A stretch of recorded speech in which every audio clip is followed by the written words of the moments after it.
पाण्यामध्ये पूर्ण अंग ओलं केलं, काठावरती आली, वाळूमध्ये अशी गडाबडा गडाबडा गोल गोल गोल गोल अशी लोळली, शेपटाला शरीराला फक्त नाक उघडं ठेवून जितकी वाळू लागेल तितकी वाळू घेत भलेही जड अंगानं ती चालत चालत चालत त्या फटीपर्यंत गेली. अंग असं झटकलं, ती वाळू त्या फटीत पडू लागली आणि फट बुजल्या चालली. असं करता करता तिने बऱ्याचशा फटी बुजवल्या. कशासाठी? प्रभू रामचंद्राची सेवा करण्यासाठी. सगळ्या फटी मी बुजवू शकणार नाही, जेवढ्या फटी बुजवतील त्याच्यात प्रभू रामचंद्राचे पाय अडकून आहेत, तो जरी पुढे निघून गेला त्याच्या भक्ताचे पाय अडकून आहेत, म्हणून मला सगळ्या जरी फटी बुजवता नाही आल्या, काही जर मला बुजवता आल्या तर मी ते करावं. म्हणून तिची ती लुटपुट सुरू झाली. आपण केलेली सेवा प्रभू पाहत असतो, लक्षात ठेवा. काही माणसं सीसीटीव्ही बघतात, तिथं नाही आहे ना मग पाप करायला हरकत नाही. देवाचा सीसीटीव्ही सगळीकडे आहे, लक्षात ठेवा. तुम्ही काय चांगलं कर्म करता, काय वाईट कर्म करता, या सगळ्या गोष्टी त्या ठिकाणी उपलब्ध असतात, त्याच्याकडे लिखित स्वरूपात असतात. तिची ती क्रिया प्रभू रामचंद्राने बघितली. पाण्यामध्ये जायचं, अंग ओलं करायचं, काठावर यायचं, गडाबडा वाळूमध्ये लोळायचं, ते शरीर घेऊन जायचं, पुन्हा झटकायचं, फटी बुजत चालल्या. काही फटी बुजवल्या असतील. भगवंताला फार करुणा तिच्यावरती आली आणि हनुमंतरायांना सांगितलं, जरा तिला इकडे आण रे खारीला. हनुमंतरायाने हातावर उचलून त्या खारीताईला हातामध्ये भगवंताच्या दिलं आणि भगवान त्या खारीशी संवाद साधू लागले. भगवंताने विचारलं, काय करतेस? म्हणले, देवा तुझी सेवा करते. म्हणले, माझी सेवा? हो. काय सेवा करतेस? फटी बुजवण्याचं काम करते. म्हणले, देवा. भगवंतानी सांगितलं, अरे तू अगं तुझ्या फटी बुजवण्यानं मला काही फायदा होणार आहे का? तिने सांगितलं, तुला काही माझ्या फटी बुजवण्यात हो किंवा न हो, मला सेवा करण्याचं समाधान प्राप्त होणार आहे. मला सेवा केल्याचं समाधान प्राप्त होणार आहे. त्यांनी सांगितलं, अरे या मोठ्या मोठ्या राक्षसांसारख्या वानराच्या पायाखाली येऊन तुडून मरशील. तिनं सांगितलं, देवा तूच हे शरीर दिलाय आणि तुझ्यासाठीच जर का हे शरीर जात असेल तर याहून काय आनंद आहे. भगवंताला मोठं कुतूहल वाटलं. एवढीशी खार आहे पण खूप सुंदर उत्तर देऊ लागली, संवाद साधू लागली. भगवंतांनी सांगितलं, पण तुझ्या या सगळ्या फटी बुजवल्या जाणार आहेत का? तिने सांगितलं, देवा मला खात्री आहे की सगळ्या फटी बुजवल्या जाणार नाहीत. मग त्यांनी विचारलं, मग कशाला करते? तिनं सांगितलं, सगळ्या फटी जरी बुजवण्याचं काम माझ्याकडनं झालं नाही, माझ्या जीवाप्रमाणे माझाही काही खारीचा वाटा. असा तिनं शब्द खारीचा वाटा हा शब्द तेव्हापासून चालत आला. पण गणेश महाराज लोकांनी फारच मनावर घेतला तो खारीचा वाटा. सिंहाचा वाटा देऊ शकणारे काय म्हणू लागले? खारीचा वाटा. दृष्टांत कशासाठी दिला आपल्याला सांगण्याची गरज आहे का? मला सांगा. मला बसलेल्या हात वर करा की मला दृष्टांत समजला नाही, कशासाठी दिला. कोणाला कळाला नाही का सांगा. कळाला असेल तर मान तरी डोलवा. कळाला, बरोबर. हा राम सेतू आहे, समजा हा राम सेतू आहे. याच्यामध्ये प्रत्येक जण आपापल्या पद्धतीनं सेवा करतोय.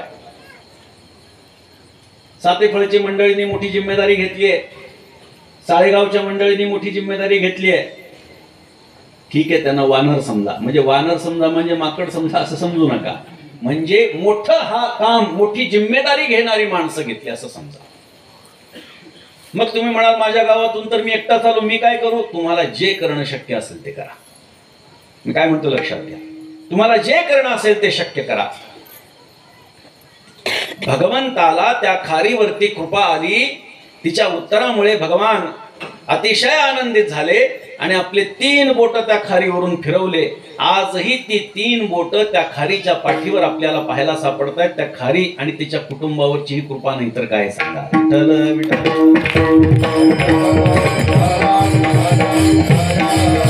हो, जर त्या खारीच्या पाठीवरून बोट फिरवले आणि तिच्याच पाठीवर राहिले असते तर आपण समजू शकलो असतो की जो सेवा करतो तेव्हा त्याला मेवा मिळतोय.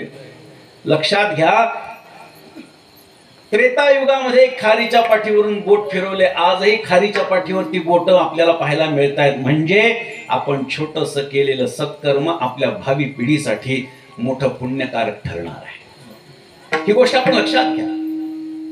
आपण जे काही कर्म करतोय त्या कर्माचं फळ आपल्याला निश्चित प्राप्त होणार आहे. अहो, आपण बाहेर कुठेतरी गावाला गेलो तर 500 रुपये असं खर्च करून टाकतो. करतो की नाही मला सांगा. शहरामध्ये जा तुम्ही, 500 रुपयाच्या खाली तुम्ही रिकामं येतच नाहीत. काहीतरी घेऊन येता, काहीतरी खर्च करता. मग हेच पैसे थोडे साठवून जर आपण एकनाथ महाराजांच्या या ठिकाणी होणाऱ्या मंदिरासाठी दिले तर काय वाईट आहे. खारीचा वाटा असेल मान्य आहे, पण तो खारीचा वाटा सुद्धा जर सगळ्यांनी उचलला तर निश्चितपणे हा सुद्धा सेतू पूर्ण झाल्याशिवाय राहणार नाही. ही आपण गोष्ट आपल्याला असं वाटतं आपण केलेल्या कर्माचं कोण मोजमाप करताय. काही लोकांना असं वाटतं अरे आपण एवढं सगळं चांगलं करतो, कोण आपल्याला चांगलं म्हणतं, काय आपल्याला पुण्य प्राप्त झालं, कुठे आम्हाला समाधान आहे, कुठे शांती आहे. वाटू शकतं, सामान्य बुद्धीच्या माणसाला हे वाटू शकतं. मात्र एखाद्याचं शाब्दिक सहकार्य सुद्धा किती मोलाचं असतं. शाब्दिक सहकार्य म्हणजे सांगू का, की आपल्यापैकी काही जणांचे नातेवाईक मोठे असतील, श्रीमंत असतील आणि तुम्ही स्वतः देऊ शकत नाही, मान्य आहे. मग तुम्ही जर का त्या नातेवाईकांना सांगितलं असं असं मंदिर चालू आहे, बघ तुझ्याकडे एवढा पैसा आहे रे, थोडा त्याला दे.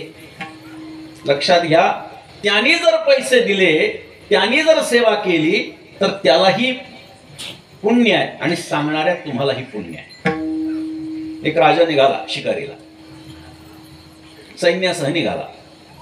दुपारची वेळ होती. सावजाच्या मागे पळत पळत पळत पळत थकला. जवळचं पाणी संपलं. सेवकाला सांगितलं जरा पाणी दे. त्यांनी सांगितलं राजे संपलंय. संपलंय पण मला तहान लागली, मला पाणी हवंय. सगळीकडे पळापळ सुरू झाली सैनिकांची. सगळीकडे पाणी शोधू लागले, लांब लांब पर्यंत. कोणी झाडावर चढलं आणि कुठेतरी एक छोटंसं कुंड त्यांना दिसलं आणि त्याच्यात पाणी दिसलं. म्हणजे आपली तहान राहू द्या, निदान राजेसाहेबाची तरी तहान आपण भागवली पाहिजे. सैनिक गेले आणि त्याने पाणी त्या तलावापाशी गेले. सगळेजण पाणी आहे म्हटले आणि ज्यांना पिता येईल त्यांनी सगळ्यांनी पाणी पिलं. त्या राजाचा एक प्रधान होता, अत्यंत चांगला, शास्त्राला मानणारा आणि राजाला योग्य तो सल्ला देणारा प्रधान. त्यांनी सांगितलं राजेसाहेब, अहो आपण राजा असताना आपल्याला आपल्याच परिसरात पाण्यासाठी एवढी वणवण करावी लागते, एवढी वणवण करावी लागते. मग काय म्हणणं आहे, आपण जर एक मोठा तलाव जर बांधला इथे तर अनेक आपल्या माणसांसह प्राण्यांची पण पाण्याची सोय होऊन जाईल म्हणले महाराज. बांधू का? राजानं सांगितलं बांधा. काय सांगितलं? बांधा. दोनच शब्द, म्हणजे शब्द एकच, बांधा. झालं, बांधकाम झालं आणि वर्षानुवर्ष पाणी पुरेल एवढा मोठाच्या मोठा सुंदर असा तलाव त्याने बांधून काढला. झालं. बरेच वर्ष लोटले. ते बांधकाम करणारे मेले, पाणी पिणारे मेले, प्रधानही मेला, आता राजाही मेला.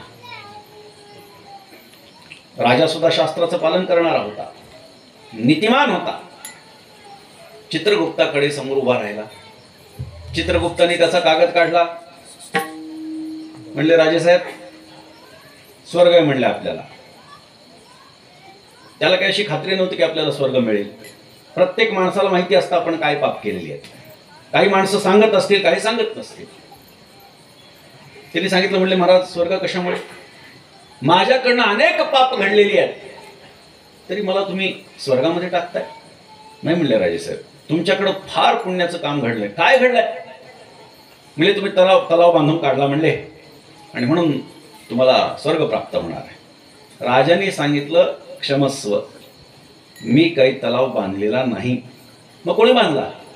त्यांनी सांगितलं कारागिरांनी बांधला. लक्षात घ्या, त्यांनी काय सांगितलं? कारागिरांनी बांधला.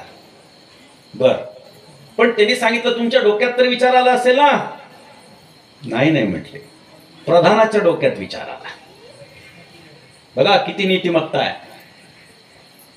हे बोलल्याच्या नंतर चित्रगुप्त विचारात पडला, मग यांना स्वर्ग कशामुळे आपण दिला? चौकशी केली तर राजाने एक शब्द वापरला होता, बांधा. एकच शब्द वापरला होता, बांधा.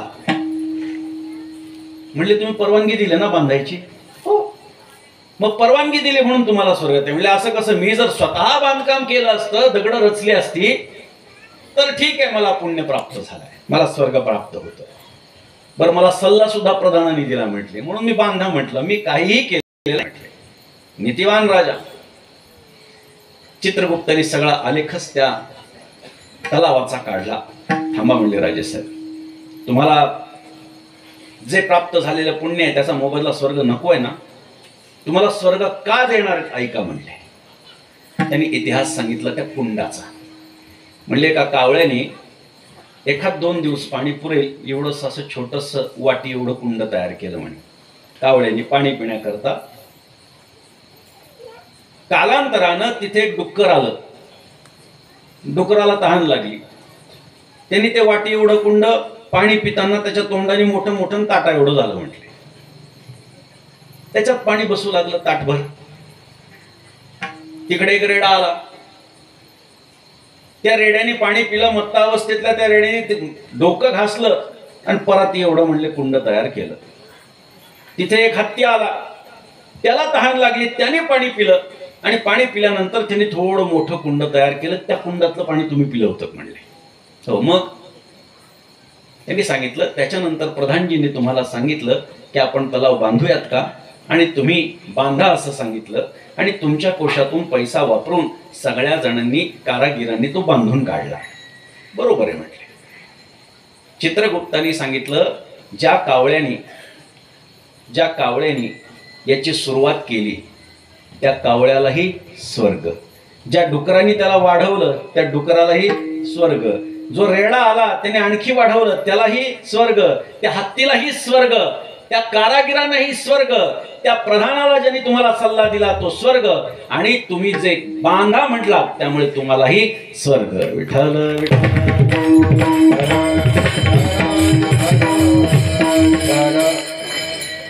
नाथ महाराजांचं मंदिर म्हणजे ह्या परिसरातला तलाव आहे. नाथ महाराजांचं मंदिर या परिसरातला तलाव आहे. या तलावाच्या साठी ज्यांची छोट्यातली छोटी मदत झाली ती छोट्यातली छोटी मदत सुद्धा अत्यंत महत्वाची आहे, फलपर्यवसायी आहे. आता एक जण मी बसल्यानंतर एक आजी आल्या आणि काही पैसे महाराजांकडे दिले. त्यांनी विचारलं मला तुम्ही नाव सांगा. आता इथं बसलेले आहेत त्या. त्यांनी विचारलं नाव सांगा. म्हणले काय. त्यांनी सांगितलं नाव नका सांगू. म्हटले भरपूर पैसे दिले, नाव नका सांगू. निष्काम भक्ती आहे, लक्षात ठेवा. याचा अर्थ प्रत्येकाने काही नाव न घेण्याच्या अटीवरती द्यावं असं पण नाहीये. म्हणजे सत्कर्म जेव्हा तुम्ही करता तेव्हा तुमच्या मदतीला कोणी किती जरी विरोध केला तरी जग जुमानत नसतं, ही गोष्ट आपण लक्षात ठेवा. तुमच्या पाठीमागे माणसं उभी असतात आणि त्यामुळे गणेश महाराज तुम्ही घाबरू नका, ही सगळी माणसं तुमच्या पाठीशी उभी असतात. तुम्ही आज ज्या प्रयत्नानं हा कार्यक्रम करतायत नाथषष्ठीचा, ज्या प्रयत्नानं हा परिसर विकसित करण्याचा प्रयत्न करताय, एक वेळ अशी येईल की याच्यातला प्रत्येक जण असं सांगेल म्हणजे महाराज आम्ही याची सेवा केली होती बरं का. त्यावेळी मात्र तुम्ही त्यांना विसरू नका. ही गोष्ट लक्षात ठेवा. आज जे जे माणसं काही सेवा करतायत त्यांना पुण्याची प्राप्ती होणार आहे. एवढं सगळं मी का बोलतोय आपल्या लक्षात आलं असेल. माझा अभंग स्वतंत्र आहे, मात्र मला हे बोलण्याचं कारण असं आहे की एकनाथ महाराजांचं स्थान आपल्या परिसरामध्ये तयार होत आहे. अत्यंत महत्वाचं स्थान आपल्या इथे होणार आहे. आणि या परिसरामध्ये ज्या ज्या माणसांनी छोट्यातली छोटी सेवा केली त्याला नाथ महाराजांचे आशीर्वाद प्राप्त होणार आहेत. आता नाथ महाराजांचे आशीर्वाद म्हणजे काय. नाथ महाराजांचा सर्वात मोठा आशीर्वाद म्हणजे मनशांती. लक्षात ठेवा. आपण एकनाथ महाराजांना काय म्हणतो. शांती ब्रह्म. शांती ब्रह्म एकनाथ महाराज म्हणतो. एकनाथ महाराजांची कृपा प्राप्त होणं म्हणजे शांती प्राप्त होणं. आपली तेवढी पात्रता नाही की त्यांच्या एवढी शांती प्राप्त व्हावी. त्यांच्या एवढी शांती आमच्या जीवनामध्ये आम्हाला प्राप्त होणार नाही. मात्र निश्चितपणे त्यांच्यातला छोट्यातला छोटा टक्का जरी आपल्याला मिळाला, नॉट 1% जरी आपल्याला त्यांची कृपा प्राप्त झाली, त्यांची शांती प्राप्त झाली, तरी जीवनामध्ये आनंद आणि सुख समाधान प्राप्त झाल्याशिवाय राहणार नाही. आणि म्हणून हे सगळं मी आपल्याला बोलतोय. इथे अनेक मंडळी आहेत. ही सगळी मंडळी सहकार्य करणारी आहे. त्यांचे मित्र परिवार आहे, त्यांचा मानणारा त्यांना वर्ग आहे. लहानपणापासून त्यांनी जे कष्ट घेतले तो पाहणारा मोठा वर्ग आहे आणि त्यामुळे या स्थानाला आपण प्रत्येकानं मदत केली पाहिजे. कीर्तनाचा अभंग सोडून मी पहिल्यांदा इतका वेळ आयोजकांच्या आणि आयोजनाच्या संबंधाने बोलतोय. माझे तुम्ही चॅनलवरती सगळे कीर्तन ऐकू शकता. एवढा वेळ जर मी या कामासाठी दिला, आता मला सांगा, जे मदत करणारे त्यांनी आता हात वर करा. करा हात वर. तर कोणीच नाही एवढं बोलून. हा बघा, अरे बापरे, बघा आता या चोपदारांनी सांगितलं म्हणजे आपल्यातर्फे 5,000 घ्या. किती सुंदर, वा. याच्यातले काही एवढं बोलून मला मिळतील असं समजू नका. नाथ महाराजांच्या कृपेने भरपूर आहे. हात जरी कमी उभे राहिले, प्रत्येकाच्या पाठीमागे संसार आहे. मला कल्पना आहे प्रत्येकाच्या पाठीमागे संसार आहे. मात्र आपल्याला जे काही शक्य होईल ते आपण प्रयत्नानं करावं. आपल्या शब्दानं जर एखाद्याचं काम होत असेल तर ते आपण करून द्यावं. कोणाचे राजकीय लोक ओळखीचे असतील, जवळचे असतील, साहेब हे करून द्या म्हटल्यानंतर ते जर करत असतील, तुमचाही पैसा खर्च होणार नाही, त्यांचाही होणार नाही, मात्र काम होईल. या सगळ्या गोष्टी आपण जे शक्य असेल ते करणं गरजेचं आहे. आणि त्यामुळे या परिसरामध्ये एक सुंदर असं स्थान होत आहे. 3रं वर्ष आहे. मी तर म्हणतो पहिल्या वर्षापासून एवढी गर्दी लक्षात ठेवा. ती मेंटेन ठेवणं सुद्धा अवघड असतं बरं का. लोकांना आपल्या ठिकाणी लागून ठेवणं ही फार अवघड गोष्ट असते. आणि आपण खूप चांगली मंडळी आहात, श्रद्धावान मंडळी आहात. आणि बीड जिल्हाच येतो ना, बीड जिल्ह्यातले लोक म्हणजे खरंच मी नेहमी सांगतो, माझी काही कीर्तन तुम्ही ऐका. बीड, नगर आणि नाशिक या 3 जिल्ह्यांबद्दल मी विशेषत्वानं बोलतो की तिथे खूप धार्मिक लोक आहेत बरं का. खूप मोठ्या प्रमाणामध्ये कार्यक्रम करणारी लोक आहेत. आणि म्हणून आपण सर्व या ठिकाणी खूप श्रद्धेनं येता. आणि म्हणून एकनाथ महाराजांचा अभंग आज सेवेकरता निवडलाय. खरं तर गणेश महाराजांना सुद्धा माहिती आहे की या ठिकाणी मला आज येणं हे प्रचंड कठीण होतं. पैठणला नाथषष्ठीचा उत्सव तोंडावरती आलेला आहे. मात्र त्यांनी ज्या सचोटीनं हे कार्य हाताशी घेतलेलं आहे, त्या सचोटी पोटी, त्या प्रेमापोटी आज मी या ठिकाणी आलो. आपण अत्यंत हृदय पद्धतीनं मागेही माझं स्वागत केलेलं होतं, त्याबद्दल धन्यवाद. अभंगाकडे वळू. विठ्ठल विठ्ठल.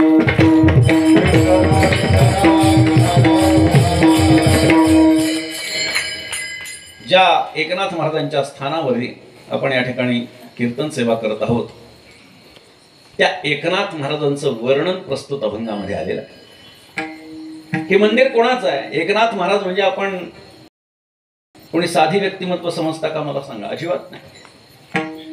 सगळ्या दृष्टीनं राजे पण एकनाथ महाराजांच्या जीवनामध्ये आपल्याला पाहायला सापडतं.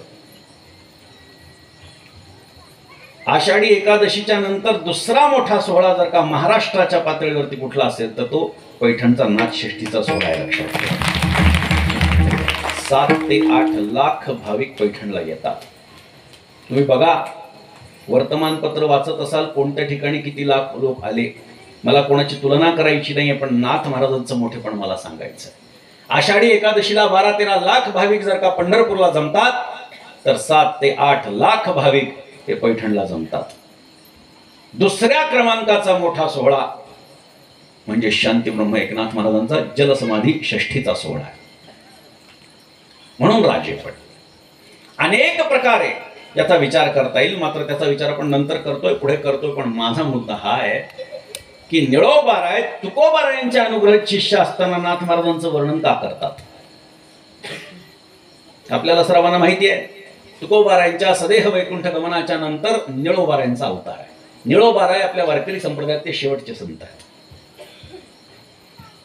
तुकोबारायांचे शिष्य आणि वर्णन कोणाचं करतायत? नाथ महाराजांचं. काय कारण? ऐका. संतांमध्ये एकमेकांच्या विषयी आदरभाव हा पहिल्यापासून चालत आलेला आहे. आपल्या पूर्वसुरींना श्रेष्ठ मानणं हीच पुढीलांची रीत आहे.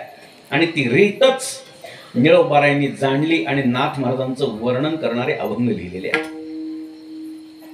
दुसरं महत्वाचं कारण, आपले गुरुच जर एकनाथ महाराजांचं वर्णन करतात तर आपण का करू नये, हा दुसरा विचार.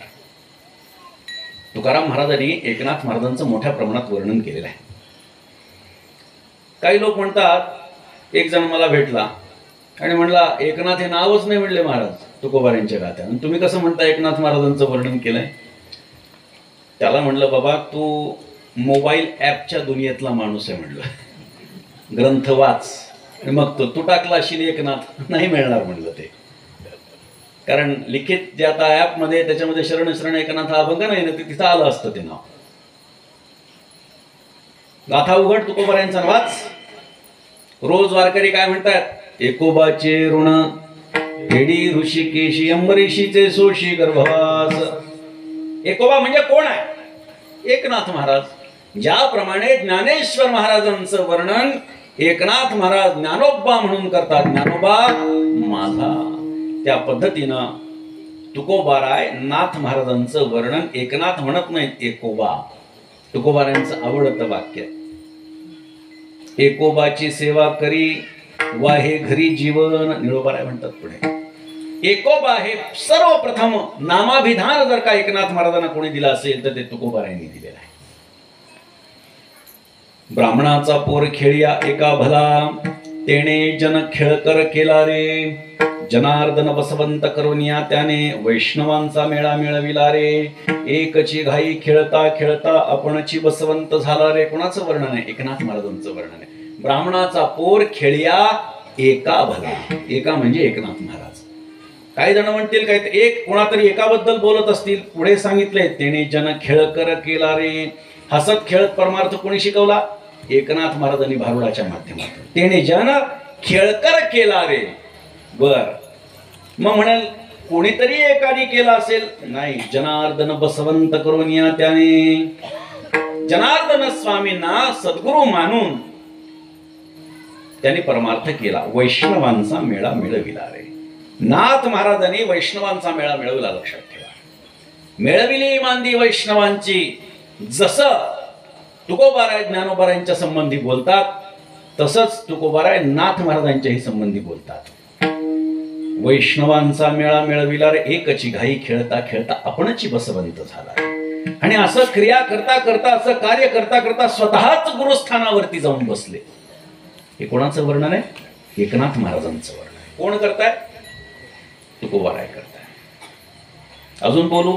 तुकोबारायांच्या अंतःकरणात नाथ महाराजांच्या संबंधाने जो भाव आहे, आमच्या परंपरेमध्ये शरण शरण एकनाथा पायी माथा ठेविला. नका पाहू गुणदोष झालो दास पायाचा. आता मज उपेक्षिता नाही सत्ता आपली. तुका म्हणे भागवत केले श्रुत सकळा. तुकोबाराय नाथ महाराजांचं वर्णन करतात. आमच्या कुठल्याही परंपरेच्या दिंडीमध्ये, पालखीमध्ये, कीर्तनामध्ये या अभंगाच्या शिवाय शेवट होत नाही. या अभंगाचं चिंतन करत असताना काही जण आक्षेप घेतात की आक्षेपक आहे, तुकोबारायांच्या गाथेत सापडत नाही. गाथेत नाही म्हणजे नाही असं नाही. दोन गोष्टी कायम लक्षात ठेवायच्या. एखादी गोष्ट गाथेत नाही अर्थात सगळ्या गाथेत नाही असं पण नाही, काही ठराविक गाथेत नाही. तर ठराविक गाथा म्हणजे संप्रदाय मान्य आहे असं काही नाही. ही गोष्ट आपण लक्षात ठेवा. गाथेमध्ये नाही पण एखाद्या परंपरेत चालत आले असेल तर तो अभंग मान्य केला पाहिजे.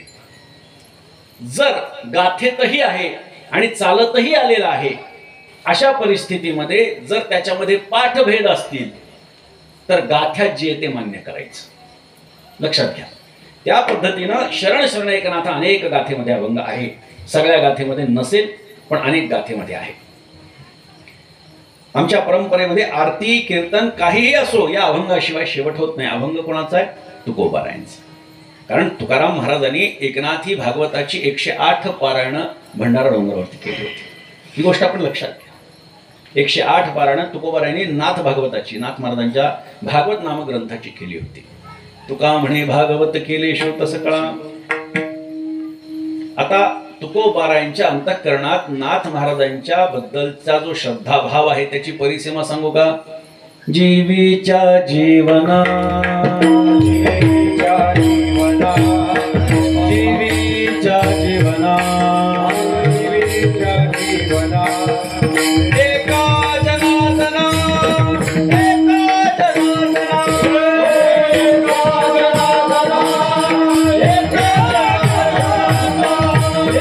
जनार्दना,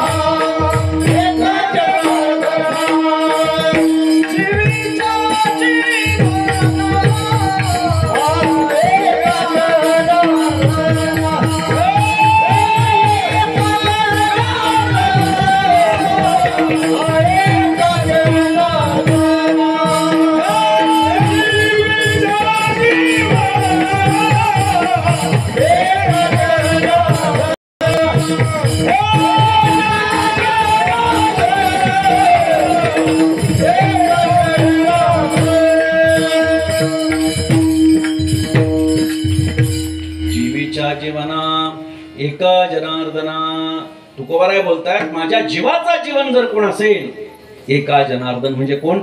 एकनाथ महाराज. कारण कधी एकनाथ महाराज एकनाथ म्हणे असं कधी आपण ऐकलं का? कधीच नाही. एका जनार्दनी, स्वतःचं नाव अर्ध आणि सद्गुरूंचं नाव पूर्ण, हे एकनाथ महाराजांचं वैशिष्ट्य आहे. माझ्या जीवाचा जीव कोण आहे? तर एकनाथ महाराजांची वाक्य कोणाचे आहेत? तुकोबारायांचे वाक्य आहेत. त्यामुळे नाथ महाराजांचं, अर्थात एक गोष्ट लक्षात घ्या, कोणीतरी वर्णन केलंय म्हणून एखादी व्यक्ती कधी मोठी होत नसते. तिचं कर्तृत्वच त्याचं मोठेपण सिद्ध करत असतं. सगळ्या नंतरच्या संतांच्या नंतरच्या लोकांनी संतांचं वर्णन केलंय म्हणून कधी संत मोठे नाही आहेत. संत मोठेच आहेत. लक्षात घ्या, ज्ञानोबारायांचं वर्णन नाथ महाराजांनी, नामदेवरायांनी, तुकोबारायांनी केलं नसतं तर ज्ञानोबाराय काही लहान ठरले नसते, ते मोठेच आहेत. पण त्यांनी आपलं कर्तव्य केलं. आपल्या पूर्वसुरींनी ज्यांनी कार्य केलेलं आहे, ज्याने आम्हाला पायावरती उभं केलं, ज्याने आम्हाला तत्वज्ञान समोर आणून दिलेलं आहे, त्यांचं वर्णन करणं हे आद्य कर्तव्य संतांनी समजलं आणि म्हणून वर्णन करण्यामध्ये प्रवृत्त होत आहेत. निळोबाराय पैठणचे वारकरी होते, महिन्याचे वारकरी होते. त्यामुळे एकनाथ महाराजांचं महत्व त्यांना माहिती होतं. त्याही काळामध्ये शुद्ध वारीला हजारो लोक पैठणमध्ये दर महिन्याला यायचे. आजही परिस्थिती अशी आहे. मी आपल्याला फक्त षष्ठीचं गणित सांगितलं, 7-8 लाख. दर वारीला किमान 4 लाखाची वारी पैठणला भरते. लक्षात घ्या, 4 लाख लोक आषाढी एकादशीला पैठणला येतात. कार्तिकी एकादशीला 2-2.5 लाख लोक येतात. आणि प्रत्येक शुद्ध वारीला, आता नाथषष्ठीची ही जी फाल्गुन शुद्धातली वारी सोडली, कारण लोकांना षष्ठीला यायचं असतं, किमान 1 ते 1.5 लाख वारकरी दर शुद्ध एकादशीला पैठणला येतात. आणि आता वद्य वारीला सुद्धा किमान 50-60 हजार लोक येत आहेत. ही साधी गोष्ट आहे. रोज 10,000 लोक नाथ महाराजांचं दर्शन घेऊन जातात. एकूण जर आपण गणित बघितलं तर नाथ महाराजांचं कार्य मोठं आहे, लोकांपर्यंत पोहोचलंय. कीर्तनकार काही सांगत नसतील नाथ महाराजांबद्दल, म्हणून नाथ महाराज काही छोटे तसं समजण्याचं कारण अजिबात नाही. नाथ महाराजांचं कार्य हे त्यांचं मोठेपण सिद्ध करणार. म्हणून निळोबारायांनी विचार केला, मी तर वारकरी आहे पैठणचा, पण माझ्या गुरूंनीही नाथ महाराजांचं वर्णन केलंय. आणि म्हणून एकनाथ महाराजांच्या जीवनाकडे बघितलं आणि त्यांचं उत्तुंग असं व्यक्तिमत्व बघितल्याच्या नंतर निळोबारायांच्या डोळ्यासमोर एकच शब्द आला, नाथ महाराज म्हणजे राजा माणूस आहे, अभंगाचं पहिलं. सकल संताचा राजा,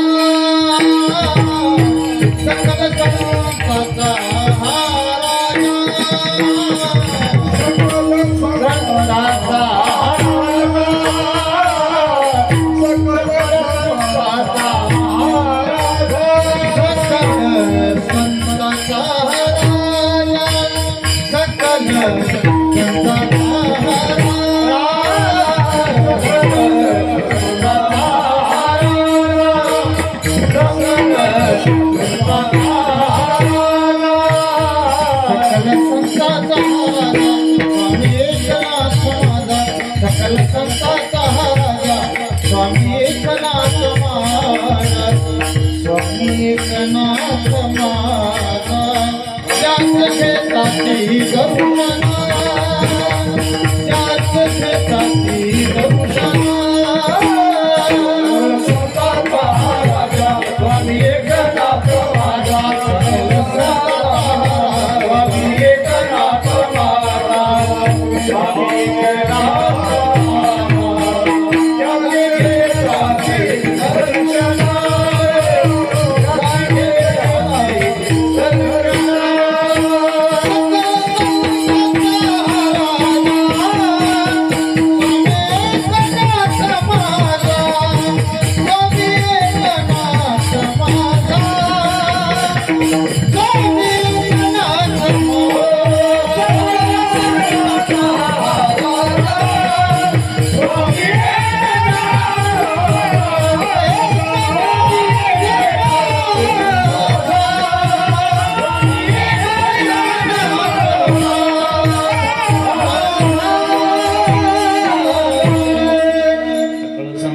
हा राजा स्वामी एकनाथ माझा, सगळ्या संतांमध्ये राजा म्हणजे एकनाथ महाराज निळोबाराय बोलतात. आता राजा म्हणजे काय? परिसीमा ज्यानं गाठलेली तो राजा. आपल्याकडे सोशल मीडियामध्ये एखाद्या मित्राचा वाढदिवस असला तर लोक काय लिहितात? दोस्तीच्या दुनियेतला राजा माणूस. बरोबर? म्हणजे तो काय राजा असतो का? कदाचित तो दरिद्री असेल व्यावहारिक दृष्टिकोनातून, मात्र त्याच्याकडे मनाची श्रीमंती मोठी आहे. म्हणून लोक काय लिहितात? अमुक अमुक क्षेत्रातला राजा. म्हणजे काय? त्या त्या क्षेत्रातलं श्रेष्ठपण ज्याच्याकडे आलेला आहे तो कोण आहे? राजा आहे. सकळ संतांचा हा राजा. आता सकळ संतांचं राजेपण हे सद्गुरूंकडे सुद्धा आलेलं असतं, लक्षात ठेवा बरं का. गुरु हा संत कोळीचा राजा, गुरु हा संत कोळीचा राजा, गुरु हा संत कोळीचा राजा, गुरु हा प्राण विसावा माझा, गुरु हा प्राण विसावा माझा, गुरु हा प्राण विसावा माझा. गुरु विण देव तुझा, गुरु विण देव तुझा,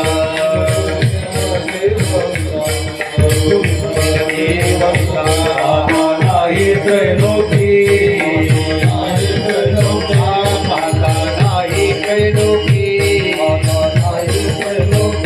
गुरु हा संत कोळीचा राजा, गुरु हा संत कोळीचा राजा, गुरु हा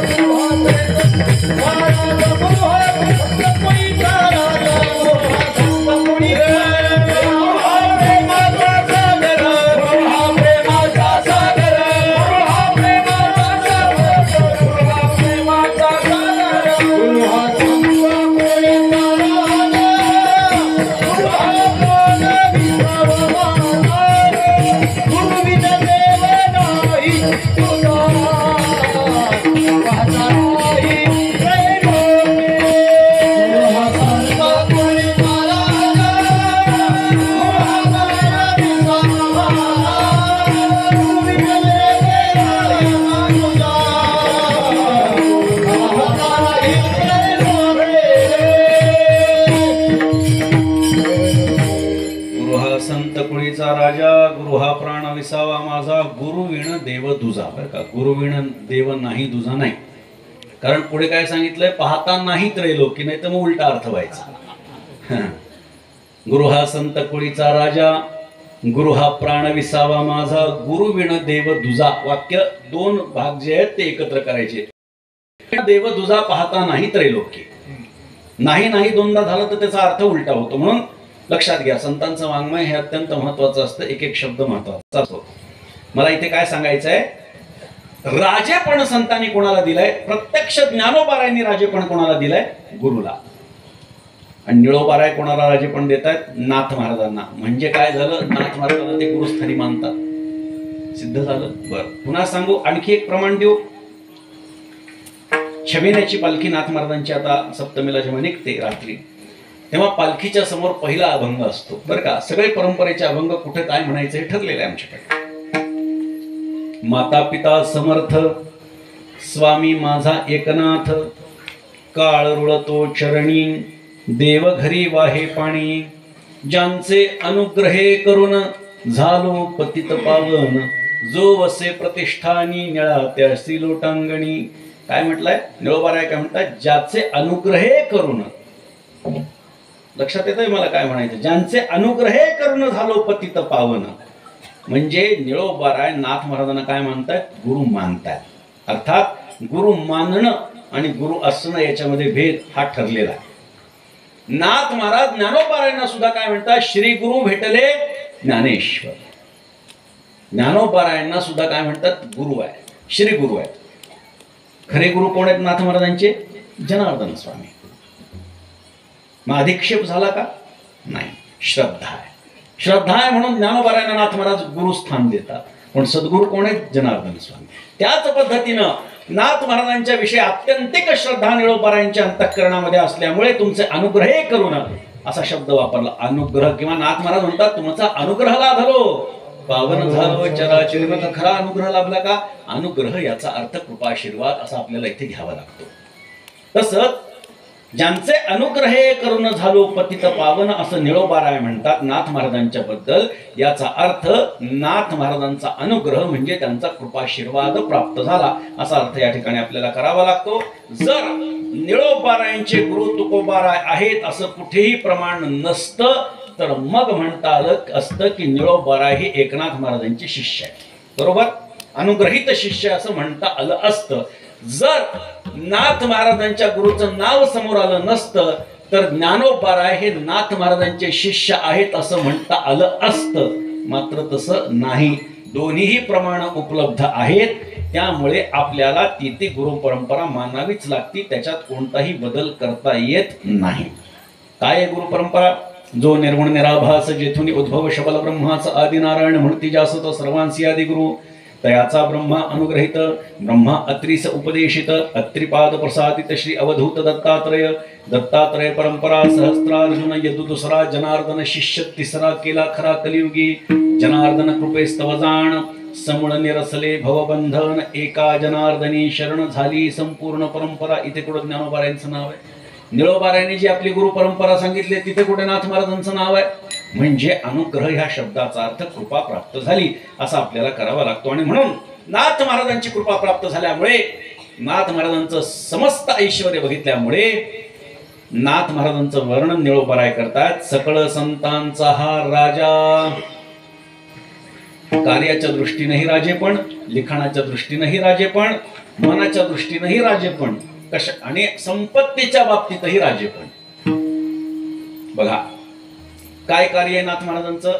ज्ञानोबारायांच्या समाधीचा शोध नाथ महाराजांनी घेतला, नाहीतर लोक ज्ञानोबारायांच्या समाधीचा लोकांना विसर पडला होता. वर्णन असं आलेलं आहे की ज्ञानोबारायांच्या समाधीचं पूजन रोज होत नव्हतं. ज्ञानोबारायांच्या समाधीच्या भोवती काटेकुपाटे उगवलेले होते. ही सत्य परिस्थिती आहे, लिखित स्वरूपामध्ये उपलब्ध आहे. कोणी याला नाकारत असेल, मी जाहीररित्या या चॅनलला अर्थात जे कोणी रेकॉर्डिंग करतात त्याच्यावरून मी जाहीररित्या मी आव्हान देईन, मी सिद्ध करून दाखवू शकतो की ही सत्य परिस्थिती आहे. 350 वर्षांची पूर्वीची हस्तलिखित ते मी बोलतो म्हणून नाहीये, लक्षात ठेवा. कोणी आणून दाखवावं की अव्याहतपणे ही परंपरा चालू होती? नाही, सगळं लिखित स्वरूपामध्ये आहे. ज्ञानोबारायांच्या समाधीचा शोध नाथ महाराजांनी घेतला, जीर्णोद्धार एकनाथ महाराजांनी केला, मूळ गाभारा नाथ महाराजांनी बांधला, कार्तिकीची वारी नाथ महाराजांनी सुरू करून दिली, ज्ञानेश्वरीची प्रतिशुद्ध नाथ महाराजांनी आपल्याला दिली, ज्ञानोबारायांची पूजा अर्चा आणि आरती करण्याची पद्धतीही नाथ महाराजांनी सुरू करून दिली. लक्षात आजही पंखा मंडपामध्ये रात्री 8:30 वाजता झांजेवरती ज्या 3 आरत्या होतात त्या 3 आरत्या पैठणच्या आमच्या 2 मंदिरात नाथ महाराजांच्या होतात, त्या व्यतिरिक्त आळंदीला होतात. का असं? कारण नाथ महाराजांनी सुरू करून दिलेली जी परंपरा आजही अव्याहतपणे सुरू आहे. कार्याच्या दृष्टीने आणखी भरपूर कार्य आहे. आपला वेळ संपलेला आहे, आणखी भरपूर कार्य आहे. ज्या काळामध्ये मुस्लिम आक्रमक होते त्या कालखंडामध्ये स्वतःच्या घरामध्ये देवधर्म करणं अवघड असताना नाथ महाराजांनी मंदिर बांधून काढलीत बाहेर. काशीला 2 मंदिर बांधली, दत्तात्रयांचं मंदिर आणि कृष्णाचं मंदिर. वृंदावनामध्ये कृष्णाचं मंदिर बांधलं, 40 एकर जमीन दिली त्या लोकांना की ही जमीन घ्या आणि पूजा करत राहा. नाशिकच्या धांदरफळमध्ये विठ्ठल रुक्मिणीचं मंदिर बांधलं, तिथेही जमीन दिली नाथ महाराजांनी आणि सेवा करत राहा. मिरज परिसरामध्ये सांगली जिल्ह्यामध्ये महादेवाचं मंदिर बांधून काढलं. कित्येक मंदिर नाथ आतापर्यंत उपलब्ध माहिती आपल्याला सांग, कित्येक मंदिर नाथ महाराजांनी बांधून काढली ज्या कालखंडामध्ये बहामनी राजवट होती. स्वतःचा परमार्थ देखील जाहीररित्या करता येत नव्हता, अशा कालखंडातलं कार्य नाथ महाराजांनी करून ठेवले. म्हणून सकळ संतांचा हा राजा लिखाणाच्या स्वरूपामध्ये जर आपण बघितलं तर निवृत्तीनाथ महाराजांच्या पासून निळोबारायांपर्यंत सगळे संतांचे ग्रंथ एकत्रित करा. एकट्या एकनाथ महाराजांची ग्रंथरचना 50% जास्त आहे आणि राहिलेल्या टक्क्यामध्ये सगळे संत आहेत. मी आपल्याला अभिनिवेशानं सांगत नाही, मी त्यांचा वंशज म्हणून सांगत नाहीये. आपण तपासा, माझं बोलणं खोटं ठरत असेल मला सांगता येणार नाही 55% का 60% आहे, पण 50%च्या पुढे हे मी आपल्याला खात्रीशीर सांगतो. 2-3 उदाहरणं देतो म्हणजे आपल्याला कळेल. ज्ञानेश्वरी 9,000 ओव्यांची आहे, एकनाथी भागवत 18,800 ओव्यांचं आहे, तुकोबारायांच्या